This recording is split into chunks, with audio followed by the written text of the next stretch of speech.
Assalamualaikum warahmatullahi wabarakatuh. Salam sejahtera bagi kita semua. Sobat-sobat sejarah, jumpa kembali dengan Yetstone Channel.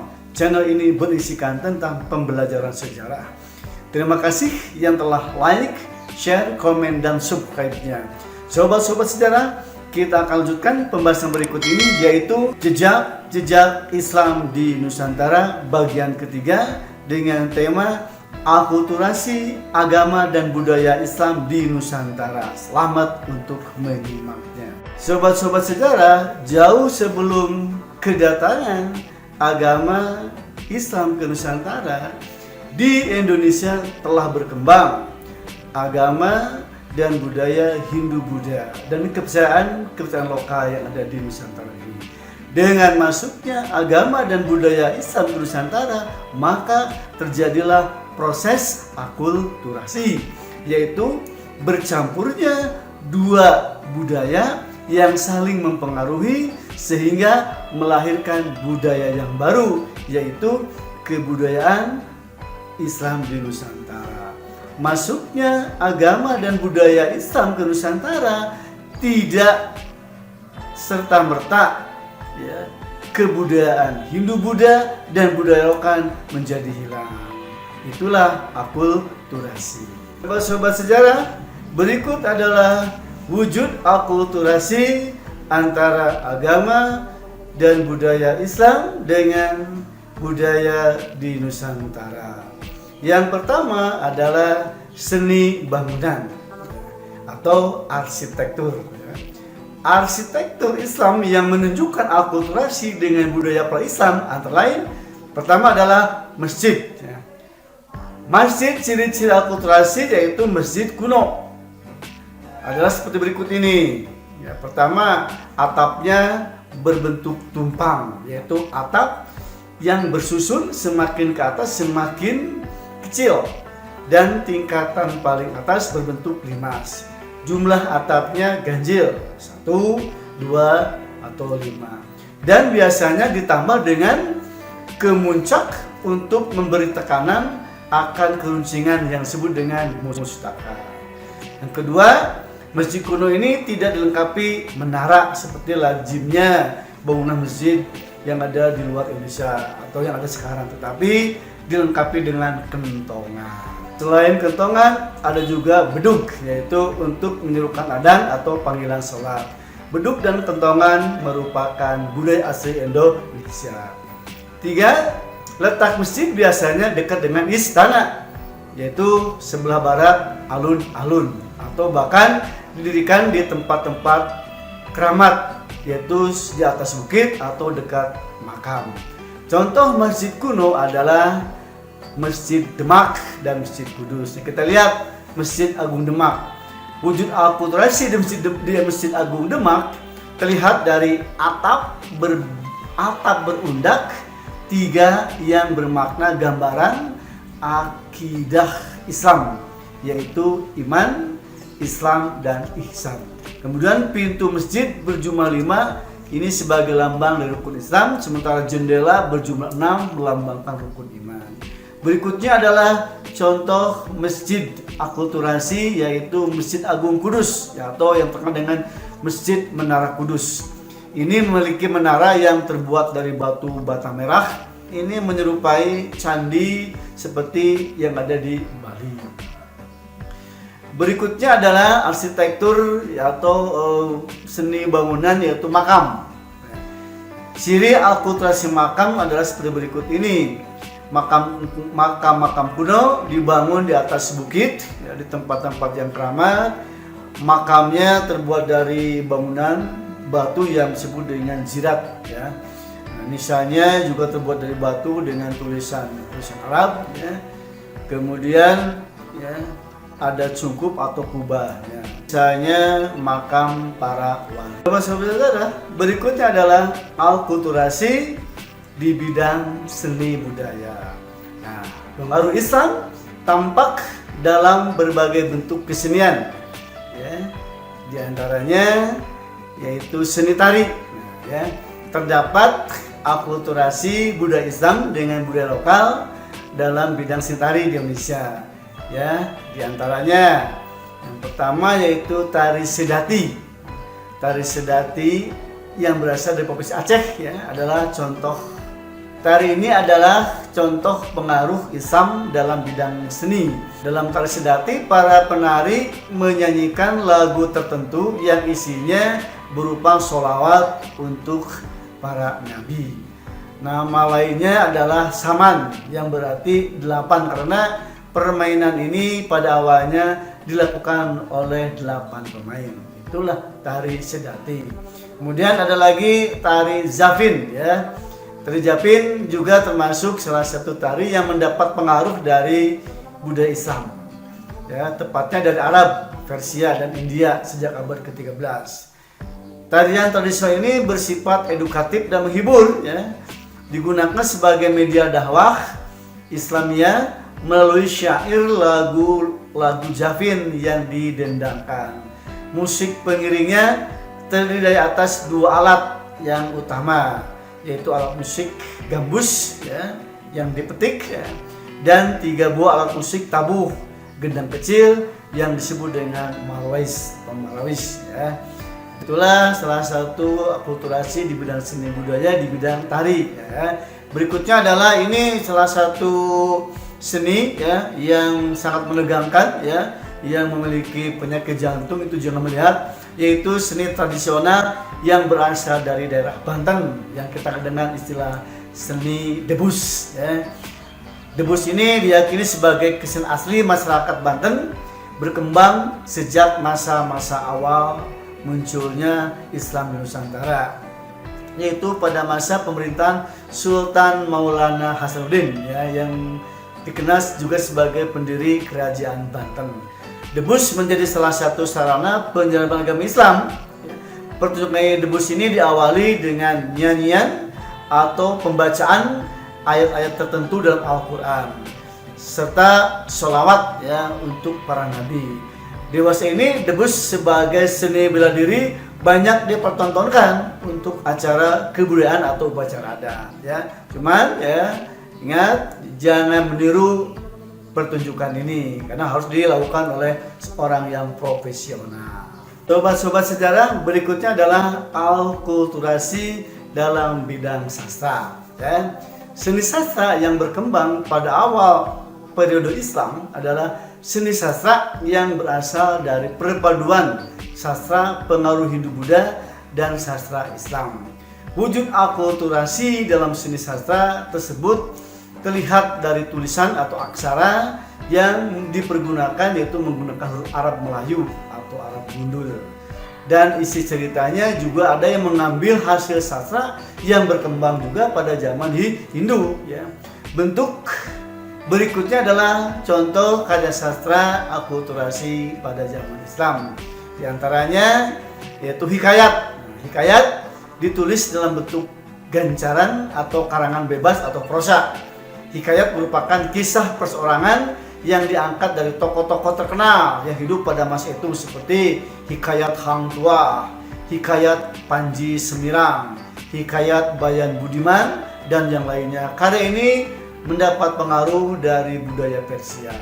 Contoh lain dari hikayat yang terkenal yaitu hikayat 1001 Malam, hikayat Amir Hamzah, hikayat Pandawa V, itu kan jelas ada pengaruh Hindunya, dan hikayat Sri Rama ya. Selain hikayat, berikutnya adalah babad. Babad merupakan suatu karya sastra yang di dalam masyarakat tradisional dan lingkungan kebudayaan Jawa. Babad termasuk dalam jenis historiografi tradisional dengan ciri utama bercampurnya unsur sejarah dan dongeng. Sebagai contoh dari babad yang terkenal yaitu babad Tanah Jawi ya, babad Cirebon dan sebagainya. Berikutnya adalah suluk. Nah, ya. Suluk ini merupakan kitab yang berisi ajaran tasawuf. Contoh diantaranya Suluk Sukarsa yang berisi tentang Ki Sukarsa yang mencari ilmu sejati untuk mendapatkan kesempurnaan hidup. Suluk berisi tentang kumpulan nasihat Sunan Bonang kepada seorang yang bertubuh kecil, bekas abdi dalam atau punggawa di Kerajaan Majapahit. Berikutnya yaitu selain tadi hikayat, babad, suluk, ada juga tambo, primbon, dan lain sebagainya. Itulah ya akulturasi di bidang sastra. Sobat-sobat sejarah, berikutnya adalah akulturasi di bidang politik atau sistem pemerintahan. Masuknya agama dan budaya Islam Nusantara ya diikuti dengan munculnya kerajaan-kerajaan yang bercorak Islam seperti Samudra Pasai, Demak, Malaka, dan lain sebagainya. Secara perlahan menggantikan kerajaan-kerajaan yang bercorak Hindu-Buddha.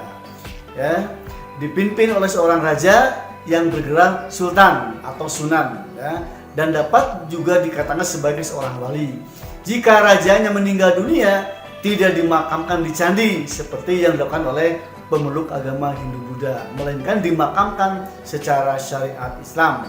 Sistem politik dan pemerintahan masa pengaruh Islam Nusantara memberikan corak baru, ya, bahwa raja tidak dianggap sebagai titisan dewa, ya, yang kita kenal dengan istilah konsep dewa raja, dan tidak dipandang sebagai manusia yang paling suci sebagaimana terjadi pada raja-raja Hindu-Buddha. Untuk itu, dalam masalah agama bahkan muamalah lainnya, seorang sultan atau raja akan didampingi oleh seorang ulama, ya, atau disebut dengan mufti kerajaan yang memberikan arahan dalam setiap kebijakan raja atau sultan. Berikut sobat-sobat sejarah, berikutnya adalah akulturasi dalam bidang pendidikan. Ya. Pada masa berkembangnya Islam Nusantara, pendidikan dilaksanakan di sebuah pondok pesantren. Pesantren adalah sebuah asrama tradisional pendidikan Islam. Di dalamnya ada siswa yang mondok, ya, tinggal bersama untuk belajar ilmu keagamaan di bawah bimbingan seorang guru yang disebut dengan kiai atau ustaz. Asrama siswa berada dalam komplek pesantren. Kiai juga tinggal di dalam komplek pesantren tersebut. Ya, dalam dunia pendidikan Islam telah diterapkan model pendidikan di mana proses pendidikan dilakukan di bangunan khusus dekat masjid yang digunakan anak-anak sampai dengan orang dewasa. Sobat-sobat sejarah, berikutnya adalah akulturasi di bidang sosial. Nah, dalam bidang sosial, pengaruh Islam yang berkembang pesat membuat masyarakat banyak yang memeluk agama Islam. Hal ini menyebabkan aturan kasta yang sudah lama berlaku di masyarakat mulai pudar, dan penggunaan nama yang akan diberikan kepada anak yang baru lahir juga sudah mulai memakai nama-nama Arab, nah, seperti misalnya Umar, Ali, Abdullah, dan sebagainya. Ya, kemudian banyak juga, ya, bahasa-bahasa atau kosakata yang diambil dari bahasa Arab. Contohnya misalnya berkah, rahmat, rezeki, ibadah, dan sebagainya. Itulah, ya, pengaruh akulturasi Islam di Nusantara dan bidang sosial. Sobat-sobat sejarah, akulturasi dalam bidang sistem kalender yaitu bahwa sebelum budaya Islam masuk ke Nusantara, masyarakat Indonesia sudah mengenal kalender, yaitu kalender Saka atau kalender Hindu yang dimulai tahun 78 Masehi. Dalam kalender Saka ini ditemukan nama-nama pasaran hari seperti Legi, Pahing, Pon, Wage, dan Kliwon. Pada kalender Jawa, Sultan Agung melakukan perubahan pada nama-nama bulan seperti Muharram diganti dengan Syuro, Ramadan diganti dengan Fasya. Sedangkan nama-nama hari tetap menggunakan hari-hari sesuai dengan bahasa Arab. Dan hari pasaran pada kalender Saka juga dipergunakan. Kalender Sultan Agung tersebut dimulai tanggal 1 Syuro 1555 Jawa, atau tepatnya 1 Muharram 1053 Hijriah yang bertepatan dengan tanggal 8 Agustus 1633 Masehi. Sobat-sobat sejarah, berikutnya adalah akulturasi di bidang tradisi dan upacara. Terdapat tradisi dan upacara yang merupakan perpaduan antara unsur-unsur lokal, ya, Hindu, Buddha, dan Islam yang mengalami proses sinkretisasi. Ya. Nah, yang pertama kita lihat misalnya tradisi ziarah. Tradisi ziarah adalah kebiasaan masyarakat Islam untuk mengunjungi tempat-tempat keramat berupa makam raja atau wali atau orang-orang penting ya pada hari-hari tertentu yang dimakamkan di halaman masjid. Ritual tersebut serupa dengan ritual yang dilakukan pada bangunan candi yang dianggap keramat. Demikian pula dengan makam raja-raja atau sultan, oleh masyarakat dianggap sebagai orang keramat yang memiliki kekuatan magis. Dengan demikian, adanya kebiasaan sebagian masyarakat Islam pada waktu-waktu tertentu berziarah ke makam raja-raja atau orang yang dianggap sakti, ya, dianggap keramat, ya, dan masjid yang dianggap keramat sesuai kebiasaan masyarakat pada zaman Hindu Buddha, mengunjungi candi untuk memuja raja yang telah meninggal. Praktek tersebut membuktikan bahwa kepercayaan masyarakat yang berkembang pada masa-masa Islam masih berhubungan dengan kepercayaan masyarakat pada masa Hindu, Buddha, dan budaya lokal. Berikutnya adalah upacara. Nah, ada beberapa upacara keagamaan sebagai wujud akulturasi dengan agama atau budaya Islam yang sampai saat ini masih kita bisa saksikan dan dilaksanakan. Upacara gerebek maulid di beberapa daerah biasanya disertai dengan membersihkan benda-benda keramat seperti keris, tombak, ataupun benda lainnya. Perayaan gerebek besar atau gerebek maulud dilakukan di Demak, Surakarta, Yogyakarta, Cirebon, dan lain sebagainya. Sobat-sobat sejarah, berikutnya adalah akulturasi yang lainnya, diantaranya adalah seni kaligrafi. Ini menarik ya, dimana dalam seni rupa Islam ya, tulisan Arab seringkali dibuat kaligrafi ya.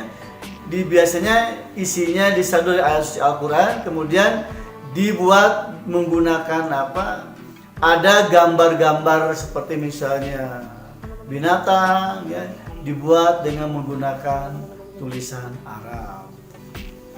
Yang lainnya adalah di bidang seni musik. Nah, ini juga menarik, yaitu ada seni musik yang jelas merupakan pengaruh dari agama dan budaya Islam. Misalnya rebana, marawis, ya, qasidah, dan lain sebagainya. Sobat-sobat sejarah, itulah pembahasan tentang akulturasi agama dan budaya Islam di Nusantara dengan budaya Hindu, Buddha, dan budaya lokal di Nusantara. Yang ini merupakan episode ketiga Jejak Hidup Islam di Nusantara. Terima kasih atas perhatiannya. Wassalamualaikum warahmatullahi wabarakatuh.